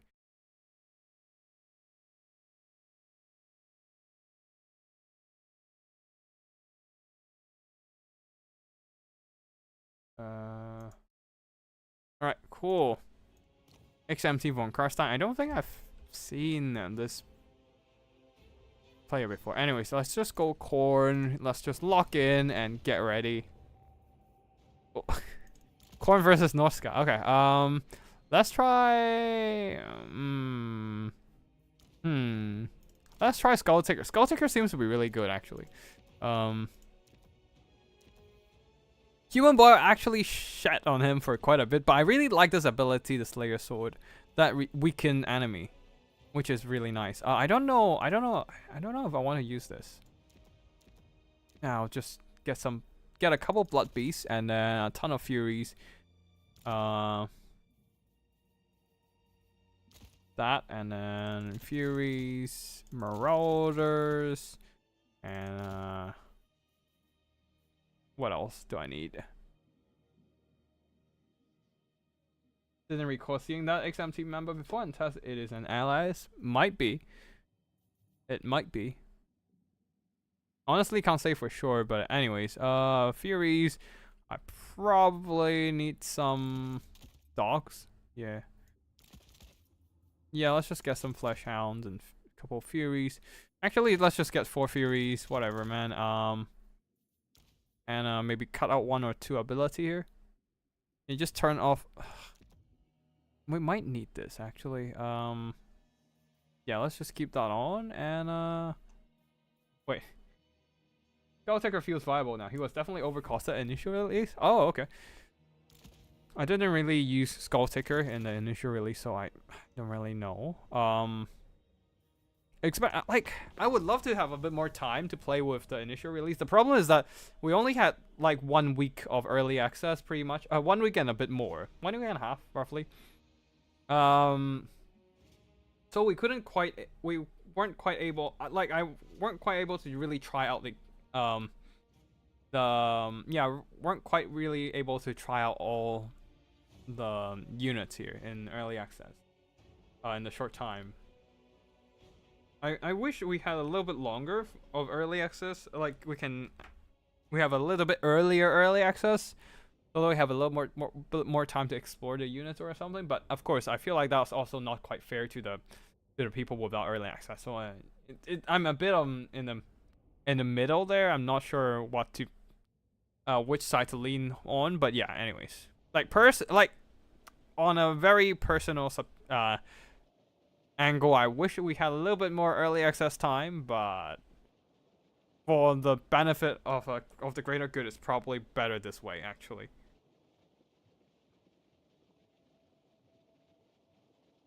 Anyways, now that the DLC is out, we have more time to just try things out freely, which is also good. Now, I am worried about getting kited to death. We'll still bring the Hellforge Battle because it's literally the best Khorne unit. And yeah, we'll try the Blood Beast, and we have some Furies to maybe screen the enemy cavalry and stuff. Let's just leave a couple Warhounds here, and we should be ready. Right, we get these guys out here, and then we have those Furies to screen, and Warhounds there. 1, 2, and 3. And then these guys are just standing next to each other, ready to go. Looks our opponent is ready. Of course they're gonna go with that.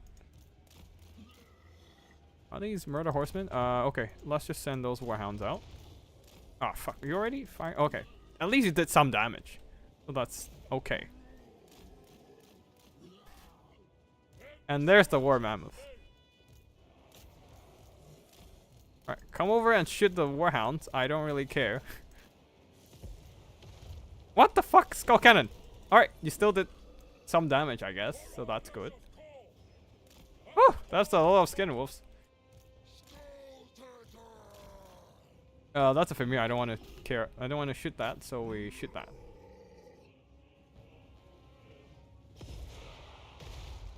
Man, what the fuck are you shooting at?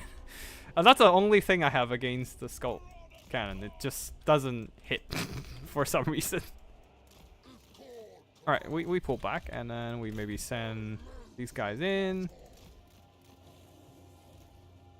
Pull back a bit.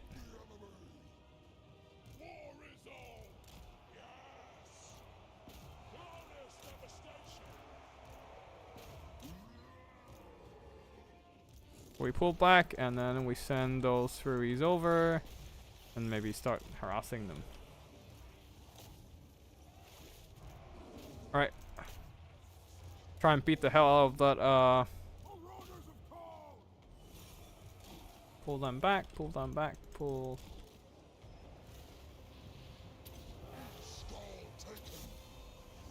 Alright, let's just reduce the stats of these familiars, shall we?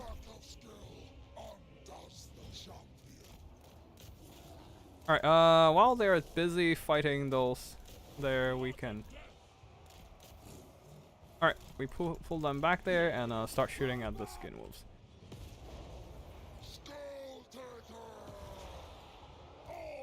Skulltaker, can you pull out of there for a bit there, please? And you go and jump over there. You guys pull back. You jump over on that side. You guys maybe pull back. You just keep fighting that, and you pull back. And you shoot that one. Skulltaker, go back in and fight those guys. Why did you not charge in?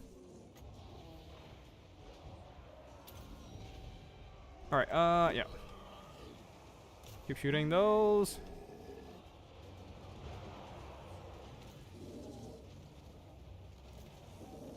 Ticker, you... Alright, one-man army that can fight well. And a Fury's coming over and fight those. You guys are holding on just fine, alright. Maybe go and fight that. We are getting a bit of final transmutation, which is not nice. I don't like that. Let's get out of there. A bunch of our key units are getting shot to pieces. Whatever. Alright, yeah, cool. Okay, keep shooting those guys, and now you guys go pressure that. We are dueling against... Alright, Furies, you guys can go and deal with that. Blood Beast continues to fight those familiars. Skull Taker... Get the charge bonus up, please, thank you. So we can, yeah, we can just go and pressure them off.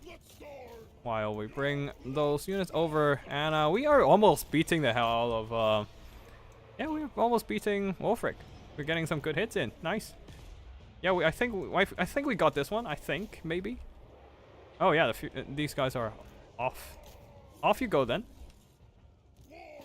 Alright, do we have anything? We only have 9 kills. Yeah, I think this is a very... The immune to flanking is great, but the problem is very rarely can you even get enough kills to use it as a duelist fighter kind of unit. That's the only problem here. Alright, cool. Blood Beast, just pull back.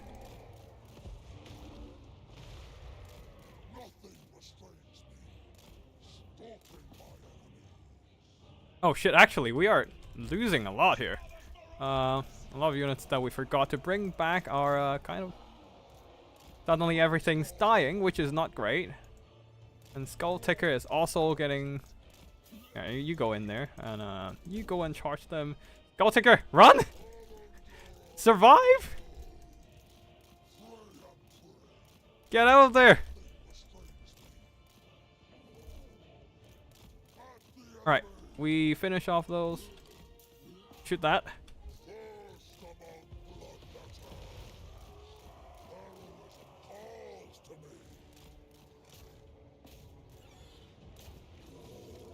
Alright, yeah, get out of there.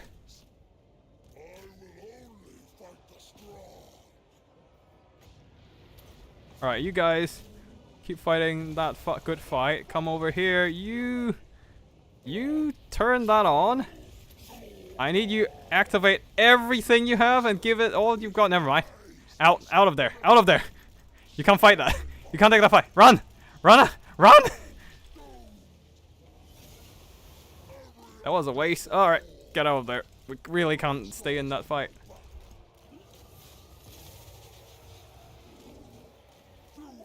Oh, Skull Ticker is dying. No. Alright, I was confident in the fight. Never again. Not anymore.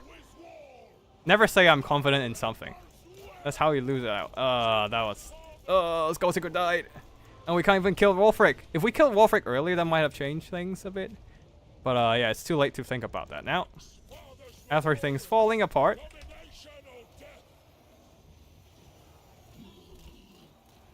Yeah, I thought I had this, but when these guys are on the verge of routing, but the skin came back and screened off my Furies and all that. That was pretty damn bad for my end.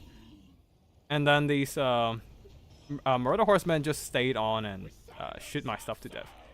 That was yeah, I celebrated early. Let's put it that way. Yeah.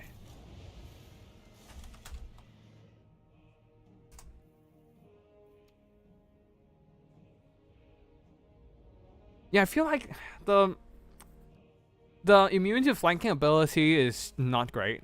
Like, you need 40 kills as a duelist fighter kind of thing. If you're on the Khorne bike, that makes more sense. But if you're on a Juggernaut, you don't really have the kind of splash damage to do enough to get enough kills.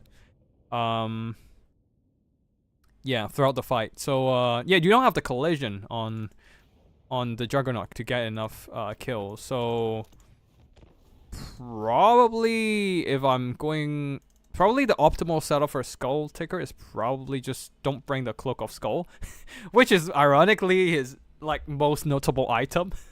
It just doesn't charge up fast enough. But 40 kills, man, 40 kills on a Juggernaut. That's not gonna happen most of the time. You're too busy fighting like single entity characters. I guess I'll just turn off Locust of Fury as well. Revel and Slaughter is good. Bloody Onslaught is good. Slayer Sword is decent in depending on the situation, I think. So yeah. So I'll probably still bring Slayer Sword just to reduce enemy damage. I'll put one more game and then we'll conclude the stream today.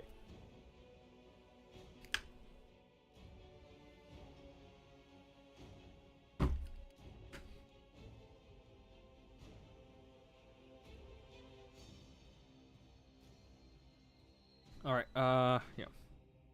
We wait. And see who's gonna show up to battle. We wait.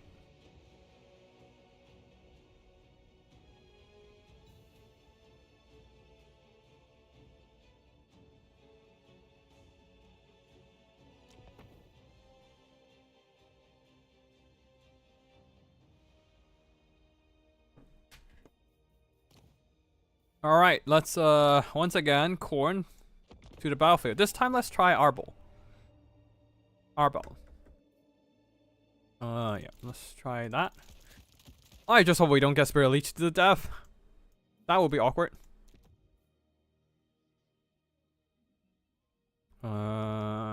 First for change with each enemy entity in range. That sounds good.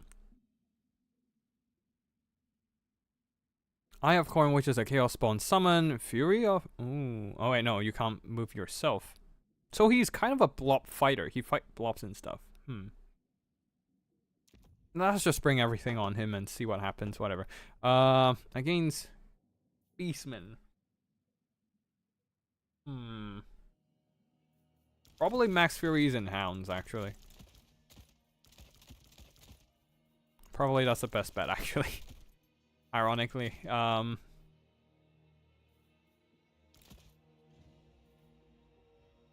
Hopefully we win. Hopefully we win the mobility fight. Yeah, and see what happens.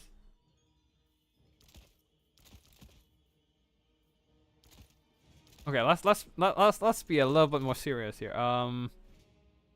Let's see, Corn Bulls, maybe one, and two Corn Bulls, yeah. And then we still have enough money to get a couple Warhounds. Yeah, I think that'll be fine. I'm not really well versed in fighting Beastmen. We shall see.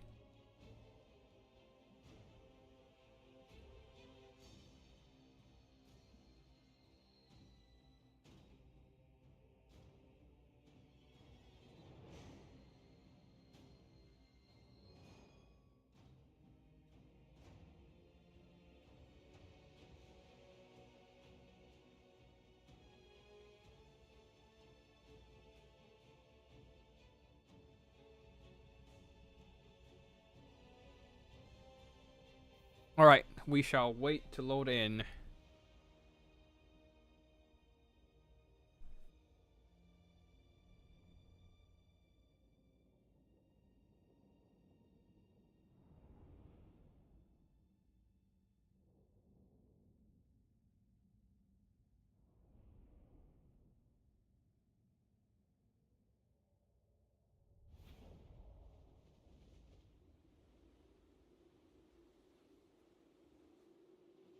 Alright, one last game for the day. Let's hope Arbol at the undefeated can really stay undefeated.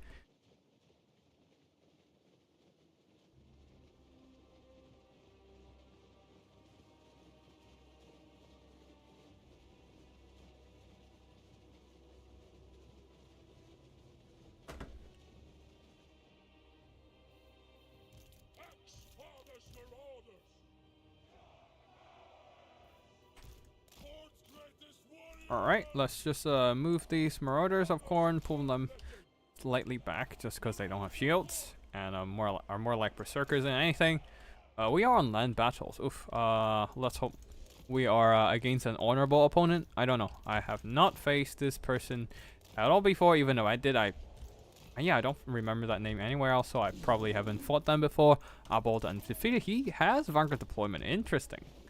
So technically, you can go with a fully Vanguard Khorne army with him, with a bunch of beastmen in front as well.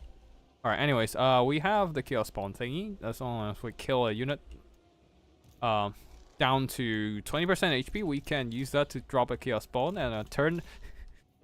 And yeah, you know, just turn the tables. Turn the tables on the beastmen. Normally they bring the chaos spawn summon. Now we bring our own chaos spawn summon. Yeah. But yeah. Anyways, we are ready. So let's just get it started, I guess. There's no point waiting any longer.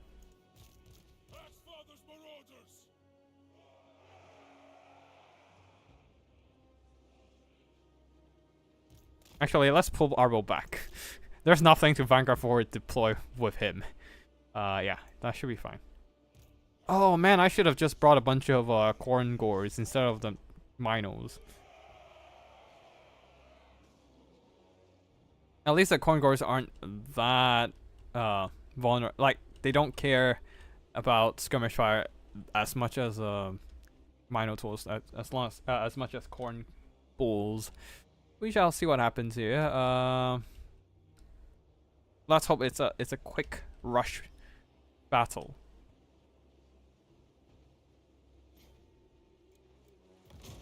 All right, it is a rush battle, and they have Spirit Leech and Fate of Buna and all that. Okay, yeah, cool. Let's just these are best to go first. Okay, I'll just oh no, I don't have anything. I guess I do have some Minos to deal with the large targets. The problem is the infantry is it's a bit of an issue here. Eh. Let's just hold on to there and Therese, I don't know what you're gonna do here with all these groups around. Let's just jump in and help those guys out a bit. Mobility, move over. I don't really have. Can you? Oh, you're charging up. Okay. Wait. Why do I feel like? Why this gives me a little bit of a campaign player feeling, with this kind of just charge in, blob up kind of combat feeling. Points less than 20%. Okay, I need to wait for something. Go down to less than 20%. These guys need to go over. You need another minute for that? Come on, man.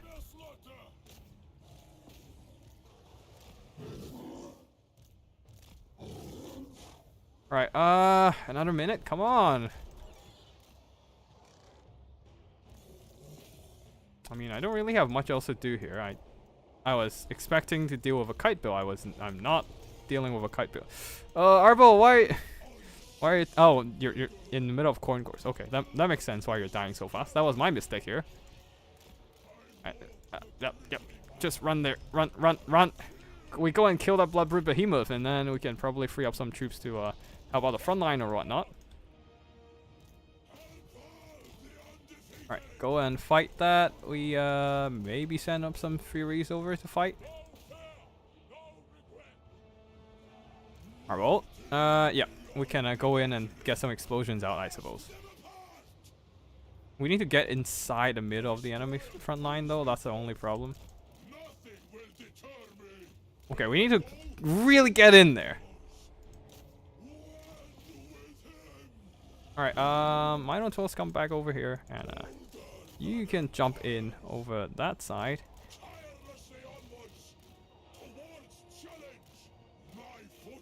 Can you push in? Nope. You know what? Just explode, whatever.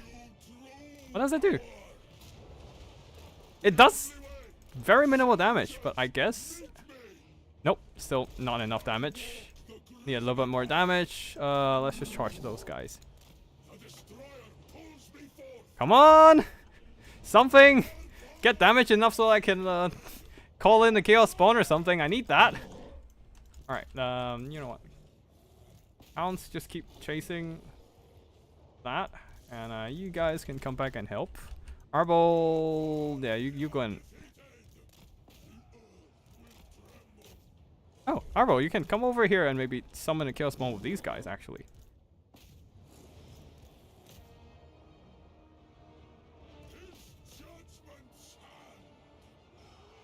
Furies, chase them down. Marauders, come back and fight that.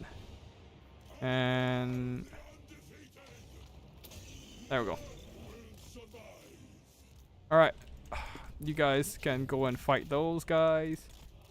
And Mino tools come in. Maybe we can get a nuke down somewhere.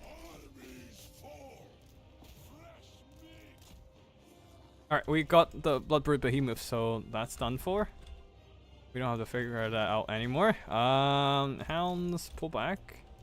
And charge that. Arbol, just stay the hell back. I don't need you to fight anything. You guys go and chase them off. And yeah. I think we're slightly more comfortable this time. I mean, I don't want to jinx it. Since that's what literally happened last time. Alright, let's jump in. I just need to get some more fighting, and then we can charge up the ability enough for a Sword of Khorne or something. And then once the Khorne Reapers dies down, we can yeah, if we can get a Sword of Khorne in and kill the Khorne Reapers, we can well, like, yeah.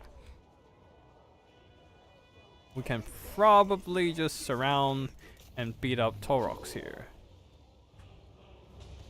The Manuses are still kind of busy. Alright, we don't have any melee buff for, yeah. Oh. Alright, cool. We can do that. I mean, we don't really, at this point, we don't really need a Sword of Khorne. The Khorne Reapers are still there, but we can just probably bully everything to death. Yeah, we can just do a little bit of One of Khorne. That's one we need.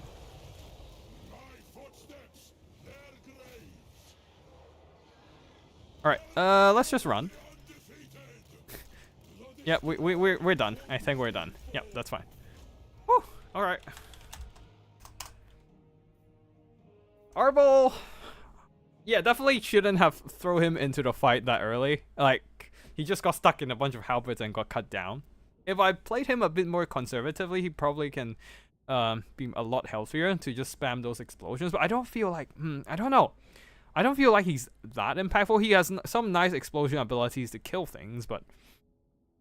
And also, the fact that I can drop Chaos Bombs summon is nice, but... I feel like... I still feel like Skulltaker might be my choice of the Lord over Arbol. Just because Skulltaker is a more... Seems to be a better fighter or something. But yeah, anyways, that is gonna be it for today's stream. I hope you all enjoyed this little bit of pre-Christmas tournament action. And GG to everyone, and congratulations to CPA for winning this pre-Christmas tournament battle. I hope you all enjoy this tournament, whether you have joined us in the tournament to play, or just checking out the stream and checking out what's everyone playing with their builds, whether Mimi or not, and see them. And see people sniping out units and left, right, and center. And yeah, that's going to be it for today. Thank you for watching, everyone. And I will see you all in next one.